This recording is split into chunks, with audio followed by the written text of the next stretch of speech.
Ya está con nosotros el director del INEC, del Instituto Nacional de Estadística y Censos, Roberto Castillo. Señor director, buenos días, gracias por acompañarnos. Empecemos hablando de las cifras con las que terminamos el año pasado, y sobre todo los indicadores de inflación. Buen día. Buen día, Milton, mucho gusto y un saludo a toda la audiencia.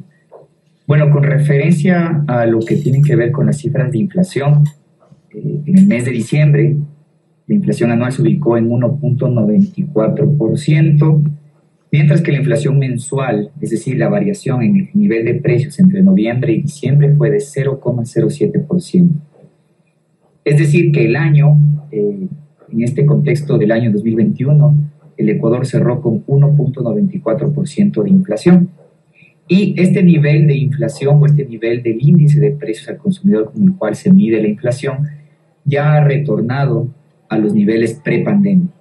Esto es una señal, de alguna forma, de recuperación económica que también se pueden ver en otro tipo de indicadores macroeconómicos, como por ejemplo crecimiento del PIB, recaudación del impuesto a la renta o recuperación del empleo. Y en general, lo que tiene que ver con los países de la región, que creo que es algo también importantísimo mencionar, es, bueno, ¿qué está pasando con la inflación en el caso de Ecuador, pero también con los otros países de la región? Y allí, por ejemplo, en países dolarizados, Estados Unidos, por ejemplo, cerró con el 6,8%, Panamá con el 3,36% y El Salvador con el 6,20%. Entonces, ¿qué quiero mencionar con esto del contexto regional? De que si bien existe una recuperación, en el caso de Ecuador, después de salir de un proceso casi deflacionario que tuvimos en los últimos 4 años, el nivel de inflación con el cual cerramos 2021 es relativamente aceptable. El nivel de inflación, entonces, cerramos con el 1,94% acumulado, pero tengo registro que es el índice más alto desde el 2015. Así es, pero como le mencionaba, creo que el término inflación suele generar como un gran encarecimiento, pero en una economía dolarizada como el Ecuador, número 1. Y número 2, es el más alto, pero lo que pasa es que en los últimos años estuvimos en un proceso de deflación, Milton. ¿Qué quiere decir un proceso de deflación? En algunos meses, de manera sostenida durante más de 6 o 7 meses, este índice fue negativo. ¿Y eso qué quiere decir? Que los precios a los cuales se estaban exponiendo los consumidores eran bajo cero. Es decir, era un síntoma de una contracción de la demanda agregada, en el cual las personas que venden sus productos, al no tener una buena capacidad de poder venderlos, tenían que de alguna forma bajar sus márgenes de ganancia, y por eso es que estos niveles de inflación que estuvimos expuestos desde el año 17, 18, 19, 20, ojo que no hablo de pandemia, 16, 17, 18, 19, eran muy bajos. Entonces, si bien es el más alto, pero es el más alto después de haber salido de una parte negativa, número 1. Y número 2, por eso creo que fue importante en mi introducción mencionar qué pasa con los otros países. Entonces, al compararnos con países, por ejemplo, dolarizados como Panamá o El Salvador, los niveles de inflación de Ecuador no son tan altos de ninguna forma como están presenciándose en otras economías. ¿Y cómo podemos, usted dice, estos son signos y síntomas de reactivación económica? ¿Qué nos indica en este tema numérico que estamos en un camino de reactivación?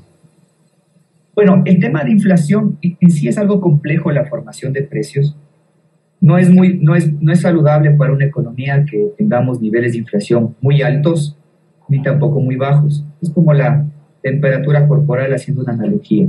Así que en un nivel de 1,94 con el que cerró el país es aceptable. Y además de eso, sí, hay que también mencionar lo que técnicamente parte de la inflación del 1,94 en este año se debe también al encarecimiento que se suscitó en el precio de los combustibles. Pero si eliminamos el efecto de los precios de los combustibles, ya sea por efectos directos e indirectos, se estima, haciendo simulaciones, que potencialmente la inflación se hubiera situado en alrededor de 1,36%. Es decir, que las otras familias de bienes empiezan a tener una dinámica de reactivación.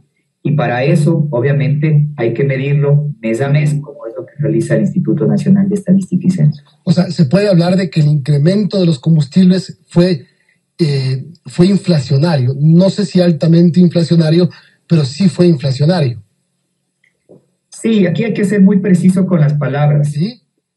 Evidentemente, el ajuste de los precios de los combustibles, que ya no está vigente, como usted conoce por decreto ejecutivo, tuvo obviamente un impacto en el nivel de precios, pero un nivel o el impacto no fue de ninguna forma tan fuerte como algunos actores o analistas en su momento trataron de pronosticar. Por el contrario, fue un nivel que de alguna forma es totalmente aceptable y los demás agentes de la economía no reaccionaron encareciendo los diferentes bienes, como se suele hacer estos análisis, ¿no? Si se encarecen los combustibles, toda la cadena de valor se encarece. Potencialmente en algunos sí, pero en el efecto global de la economía fue muy reducido. Entonces, en resumen, lo que quiero decir es que 2021 es una historia de ese 1,94%, explicado en parte por el crecimiento de los precios de los combustibles, pero también por otra gama de bienes como alimentos, alojamientos y demás,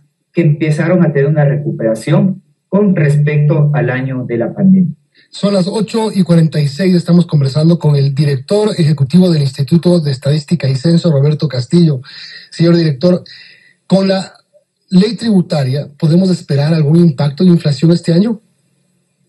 Bueno, este tema de lo que va a suceder en términos de la ley tributaria, tenga presente que existe una gran variedad de productos que han sido reducidos, por ejemplo, el impuesto al consumo especial.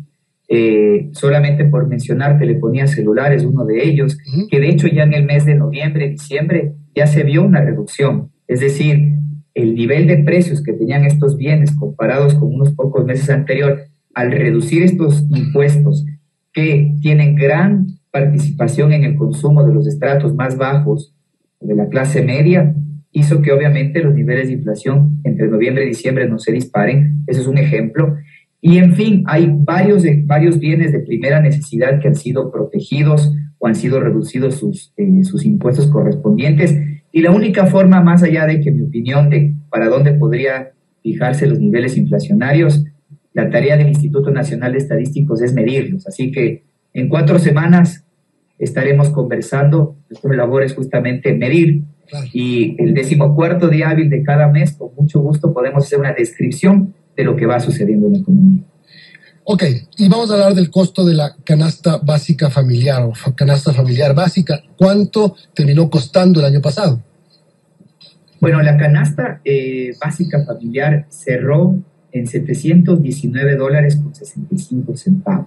Es importante mencionar que esta canasta es un promedio, o sea, es lo que le cuesta a un hogar promedio satisfacer sus necesidades. Ajá. Y ese hogar promedio se lo calcula como un hogar en el cual existe un promedio de 1.6 perceptores de ingresos. Yo sé que no existe el 0.6 personas, claro, pero en matemática y en estadística existe esta relación.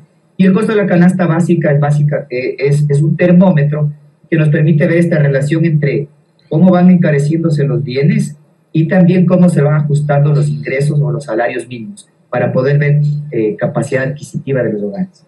Bueno, hablemos en la parte final, son las 8:49, estamos conversando con el director ejecutivo del INEC, Roberto Castillo.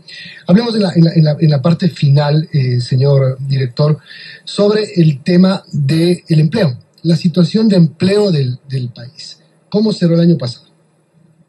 Bueno, todavía no tenemos las cifras de diciembre, porque de acuerdo a nuestro calendario estadístico se van a publicar en la 3ª semana de enero, pero la última cifra disponible corresponde al mes de noviembre, que dicho sea de paso, esta información ya fue liberada, es pública y demás. Y hay 3 mensajes en temas de empleo. Número 1, la oferta laboral, que es básicamente la tasa de participación, el número de personas que participan en el mercado laboral, se ha estabilizado, ha regresado a los niveles prepandemia, número 1. Y esta estabilidad la vemos a partir del mes de agosto del año 2021. En términos de desempleo, la tasa se ubicó en el 4,4%. ¿Qué quiere decir? Que de cerca de los 8.5 millones de personas que trabajan, que están en nuestra fuerza de trabajo, cerca de 375,000 no tienen un trabajo y hacen gestiones de búsqueda. Al comparar este nivel de desempleo de noviembre con el mismo mes del año anterior, existe una reducción de cerca de 86,000 personas y finalmente, desde junio del 2021 hasta noviembre del 2021, se observa que el nivel de desempleo es estable y similar a niveles prepandemia. Y el último mensaje con respecto al empleo adecuado, este indicador se ubicó en 33.7%. ¿Qué quiere decir? Que cerca de 1 de cada 3 personas de nuestra fuerza de trabajo, de la población económicamente activa, tiene un trabajo por el cual gana $400 o más al mes. A su vez, al comparar este nivel de empleo adecuado de noviembre con el mismo mes del año anterior, se observa un incremento de aproximadamente 530,000 personas. En síntesis, lo que hasta el mes de noviembre se pudo observar es que en gran parte la recuperación del empleo se debió en unos primeros meses por el plan de vacunación que permitió que más personas al estar vacunadas se sientan seguras y puedan otra vez salir a buscar un trabajo o recuperar el empleo que en algún momento tuvieron y con ello generar ingresos. Así que obviamente estamos todavía no en empleo adecuado, por ejemplo, no regresamos todavía a los niveles prepandemia. Prepandemia, solo para que ustedes tengan un contexto, Hilton, diciembre de 2019 la tasa de empleo adecuado fue del 38.8%. Estamos en 33.7%, es decir, hemos recuperado cerca de 530,000 empleos, pero todavía no se llega a los niveles prepandemia. El tema, señor director, es el empleo no adecuado. Hay un crecimiento del empleo no adecuado. El empleo no adecuado es las personas que no ganan el básico, que no están afiliadas, que no tienen esas condiciones mínimas laborales. Sí, con respecto al empleo no adecuado, y lo quiero hacer de forma muy sencilla.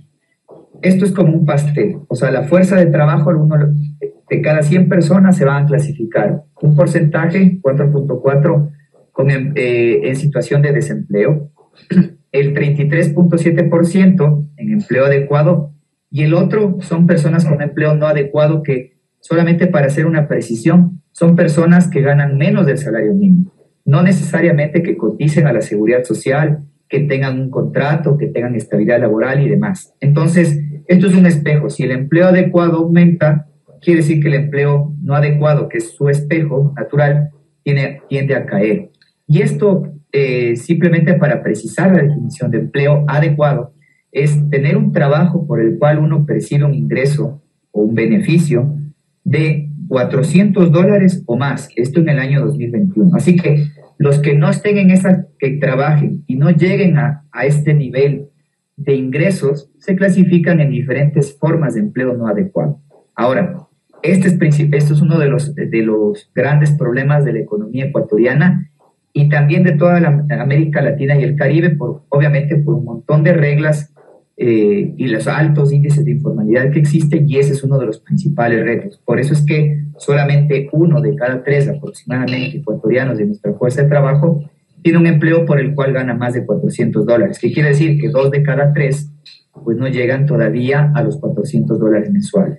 Y si me permite, sí, claro. Este próximo año, obviamente, este indicador ya no será de 400, sino será de 420 y $25, que es el nuevo salario mínimo. Ahora, este tema del empleo no adecuado no solamente debe ser por las reglas laborales que todavía están pendientes de tenerlas nuevas y de tenerlas mejores, sino también por la situación económica de las empresas, que no se justifica el tema de que se precarice el trabajo, pero se apuesta por una tabla de salvación a la gente desempleada. Es decir, es tener un empleo no adecuado a no tener nada. Sí, y otra vez, perdóname, no justifico que esté bien, pero es lo que hay a veces. No, en esta parte, perdón el tecnicismo con las personas que nos escuchan, pero la situación de estar en una situación de desempleo, una economía como la ecuatoriana o como la latinoamericana, de alguna forma es una situación que pocas personas pueden darse el lujo de tener esta situación. Recuerden, estar desempleado es no trabajar y hacer gestiones de búsqueda. Muchos de los que aquí nos escuchan, seguramente que perdieron un empleo en el año de la pandemia, no se quedaron de brazos cruzados leyendo el periódico, buscando en internet. salieron, hicieron un emprendimiento, buscaron un trabajo y generaron un ingreso. Así que esos son, obviamente, son empleos que no son de la mejor calidad, no son estables, son estacionales, tienen bajos niveles de productividad, etcétera. Y por eso es que el gran grueso de nuestro mercado laboral se sitúa en este tipo de empleos, y evidentemente sí responde a las reglas del juego, ¿no? Y eso es gran parte del debate de la política, en el cual se busca mejores condiciones para generar el empleo. Desde el INEC, más allá de mi criterio personal, nos corresponde evidentemente medirlo y que estas métricas respondan a estándares o buenas prácticas estadísticas a nivel internacional que nos permita la comparación. Una última pregunta, señor director, que a lo mejor usted me va a responder como cuando le pregunté sobre el efecto de la reforma tributaria. ¿Podría tener un impacto en los índices inflacionarios el nuevo sueldo de 425? Usted ya ha anticipado mi respuesta. Sí, Milton, bueno, hay mucha teoría detrás, es muy complejo hacer un pronóstico en estos temas.